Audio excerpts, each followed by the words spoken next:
Although chess may be at the forefront of searching for Bobby Fischer, it's what happens underneath that draws you in.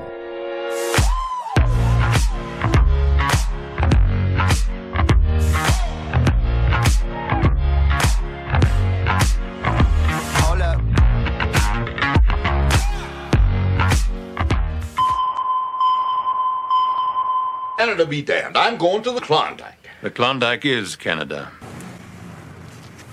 Giorgio, you be doing just fine, brother. I'm lost. Well, maybe not so much lost as opposed to having lost something. I'm not referring to my mind, but rather someone else's. You see, at this point in my life, I have a clear understanding of who I am and what I'm capable of. Nowhere in there does the word genius hold real estate. Like many people, I often fall victim to the allure of true genius, and would like nothing more than to bask beside it and witness its brilliance firsthand. It's a rarity, but that doesn't stop us from throwing around the term so casually to describe just about everything. Nevertheless, when it comes to true genius, we know it when we see it.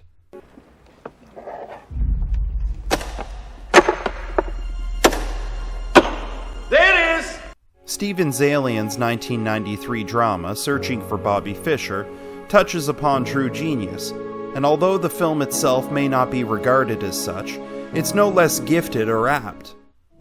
Don't move until you see it. I can't see it. Don't move until you see it. I can't see it. Don't move until you see it. I'm sorry, Dad. By its title, Searching for Bobby Fischer may seem misleading, because the film itself isn't about Bobby Fischer or the direct pursuit for him. A more appropriate title may be Searching for the Next Bobby Fischer. That's what I'm talking about. Make him run. You got me in trouble. I'm on the run. What can I do? Where can I go? Come on, Josh. Young Fisher. Come after me. Come after me. What is chess, do you think? Bobby Fischer got underneath it like no one before him and found at its center art. His successor wasn't here tonight. He wasn't here. He's asleep in his room in your house. Although the film periodically peppers in little tidbits and archival footage of Fischer, the film is actually about Josh Waitzkin, played by Max Pomerantz, a real-life chess prodigy from NYC who navigates childhood through the elite American chess circuit and among the less fortunate, although just as talented, frequenters of New York's Washington Square Park. What's his name? Josh. Josh what? Let's go, Josh. Don't tell him your last name. Josh Waitzkin. Yeah, I'm gonna watch out for you, Josh Waitzkin. Tell these potzers I used to watch you play in the park like Bobby Fischer used to. Show them this. The brilliance of Searching for Bobby Fischer is less about the game itself and more about how the film uses chess as a conduit for themes, ideas, and character development. If I win, everybody will say, well, of course he won. He's a top-ranked player. But if I lose, maybe it's better not to be the best.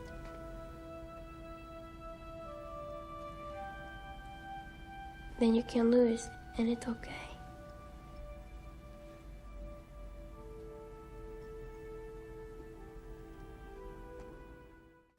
Being a child genius is an ongoing concept, which is explored throughout the film. As the sole child among the primary characters, Josh's journey is very solitary in that few can relate given his age, and especially given his gift. My son has a gift. He has a gift, and once you acknowledge that, then maybe we'll have something to talk about. Yet, this pursuit of greatness on the part of the adults is short-sighted. It fails to recognize the lost innocence of childhood that's sacrificed in that pursuit of true genius. Caught in the tunnel vision of producing the next Bobby Fischer, most of the adults are glued to the notion that forging your own path should be dismissed outright, and the only road to excellence can be found in following your predecessors in their footsteps exactly. You have to have contempt for your opponents. You have to hate them. I don't hate them. Bobby Fischer held the world in contempt.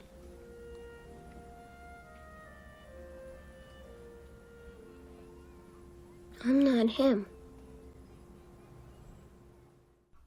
Surrounding our lead in secondary roles is an impressive group of actors who command the audience's attention at every turn, whether it be Josh's formal chess teacher Bruce, played by Ben Kingsley, his informal teacher Vinny, played by Lawrence Fishburne, or Josh's parents Bonnie and Fred Waitzkin, played by Joan Allen and Joe Mantegna.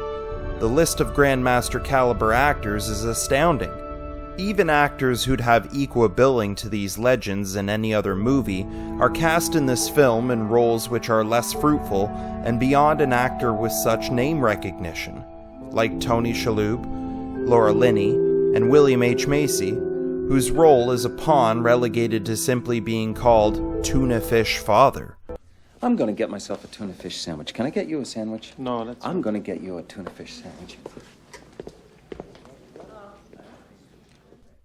But not all of searching for Bobby Fischer's talent is wasted. In fact, everybody brings their A-game here.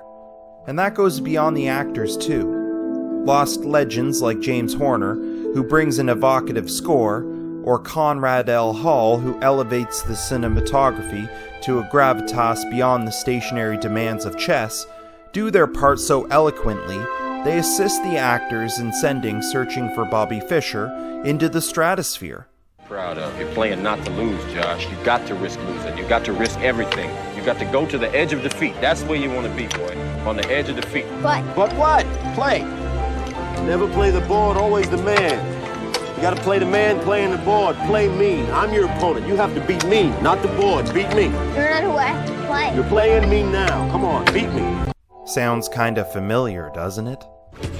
Come on, stop trying to hit me and hit me. It makes me a little sad to think how forgotten Searching for Bobby Fischer is. It's never spoken of when given a short list of its prestigious actors' credits, although it very well could be. Perhaps the only time it does get mentioned is when the occasional Queen's Gambit gets those of us who don't obsess about chess talking about chess.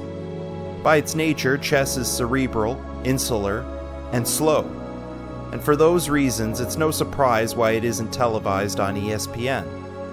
Yet Searching for Bobby Fischer infuses energy into the game, and by doing so appeals beyond its niche demographic while speaking to the humanity within us all. Its genius may have been forgotten over time, but its true genius lies in how it still stands tall despite time.